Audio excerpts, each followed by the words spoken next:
সপোনত বাঘ দেখোঁ আৰু আমি সপোনত বাঘ দেখিলে কিহৰ সংকেত পাওঁ সেই বিষয়ে জানো আহক। আপুনি যদি সপোনত বাঘ দেখে আৰু বাঘটো যদি আপোনাৰ একো ক্ষতি নকৰে আৰু ভয় নোখোৱায় তেন্তে এইটো এটা শুভ সপোন। আৰু এই সপোনৰ অৰ্থ হ'ল যে আপোনাৰ আহিবলগীয়া দিনবোৰত আপুনি আপোনাৰ কামত সফলতা লাভ কৰিব, আপোনাৰ আধৰুৱা কাম দূৰ হ'ব আৰু ভয়, শংকা, মানসিক অশান্তি আদিবোৰ দূৰ হ'ব। এই সপোনে আপোনাৰ পজিটিভ এনাৰ্জি লৈ আহে, আপোনাৰ শাৰীৰিক মানসিক দুৰ্বলতাও দূৰ হয়। যদি আপুনি সপোনত বাঘে খেদা দেখে আৰু বাঘে আক্ৰমণ কৰাত দেখে তেন্তে এই সপোনৰ অৰ্থ হৈছে যে আপুনি আপোনাৰ জীৱনত কিবা কাৰণত ভয় খাই আছে, চিন্তাৰ সাগৰত ডুব গৈ আছে।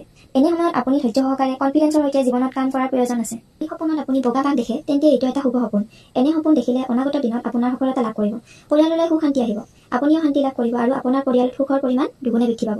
যদি আপুনি সপোনত বাঘৰ লগত যুদ্ধ কৰা দেখে বা বাঘ মৰা দেখে, এই সপোনৰ অৰ্থ হ'ল যে আহিবলগীয়া দিনবোৰত আপুনি সাজু হৈ আছে, আপোনাৰ আত্মবিশ্বাস দুগুণে বৃদ্ধি পাব, আপোনাৰ শত্ৰু আপোনাৰ হাতত পৰাজিত হ'ব, আপোনাৰ মান সন্মান বৃদ্ধি পাব। বন্ধুসকল, যদি আপুনি বাঘৰ লগত খেলা দেখে তেন্তে এই সপোন এটা শুভ সপোন।